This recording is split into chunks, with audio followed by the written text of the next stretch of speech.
नमस्कार. महाराष्ट्रातल्या ज्या शेतकरी बांधवांची नजर कर्जमाफीच्या घोषणेकडे लागली आहे, त्यांच्यासाठी एक खूप खूप मोठी आणि दिलासादायक बातमी समोर आली आहे. आज आपण याच महत्त्वाच्या अपडेटबद्दल सविस्तरपणे बोलणार आहोत.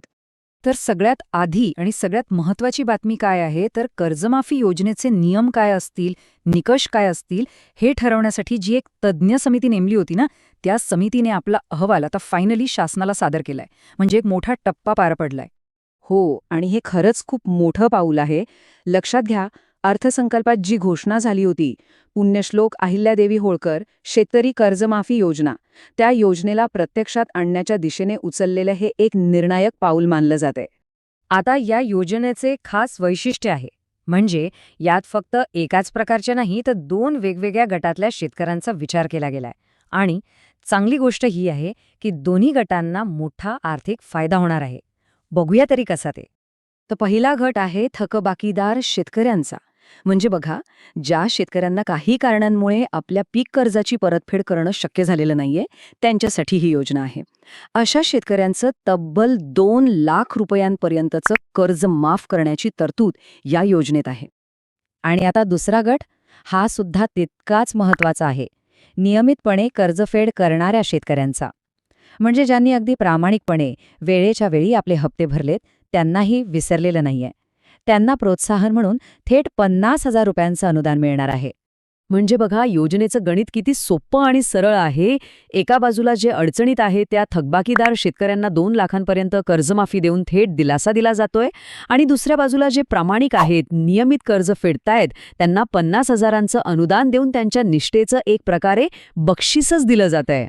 ठीक आहे, समितीचा अहवाल तर आला, पण आता पुढे काय? म्हणजे फक्त अहवाल आला म्हणजे कर्जमाफी झाली असं नाहीये. इथून पुढेही काही महत्त्वाचे प्रशासकीय टप्पे आहेत. चला तर मग ते नेमके कोणते टप्पे आहेत तेच आता समजून घेऊया. तर ही जी समिती आहे, श्री परदेशी यांच्या अध्यक्षतेखालची अभ्यास समिती, हिचं काम प्रचंड महत्त्वाचं होतं. का? कारण योजनेच्या अटी काय असतील, शर्ती काय असतील, आणि सगळ्यात महत्त्वाचं म्हणजे या योजनेसाठी कोण पात्र ठरेल, याचा सगळा आराखडा तयार करण्याची जबाबदारी याच समितीवर होती.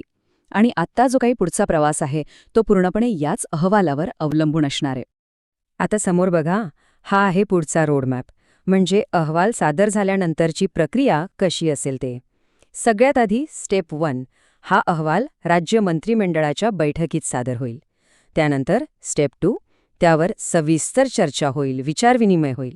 मग येईल स्टेप 3, म्हणजे मंत्रिमंडळाची अंतिम मंजुरी. आणि एकदा का मंजुरी मिळाली की फायनल स्टेप म्हणजे कर्जमाफीचा अधिकृत GR म्हणजेच शासन निर्णय काढला जाईल. आता ही सगळी प्रक्रिया तर आपण समजून घेतली, पण हे सगळं ऐकल्यावर साहजिकच सगळ्यांच्या मनात एकच प्रश्न डोकावतोय. तो म्हणजे ठीक आहे, पण हा अंतिम निर्णय नक्की होणार कधी? किती वाट पाहावी लागणार? आणि याचं उत्तर दडलंय पुढच्या मंत्रिमंडळ बैठकीमध्ये.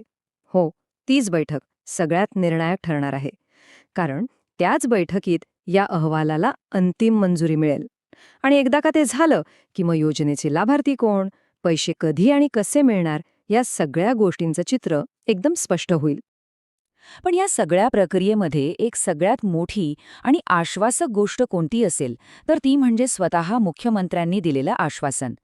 त्यांनी अगदी स्पष्टपणे सांगितलंय की येणारा जो खरीप हंगाम आहे, त्या हंगामाच्या पेरणीच्या आधी शेतकऱ्यांना कर्जमाफीचा लाभ मिळेल.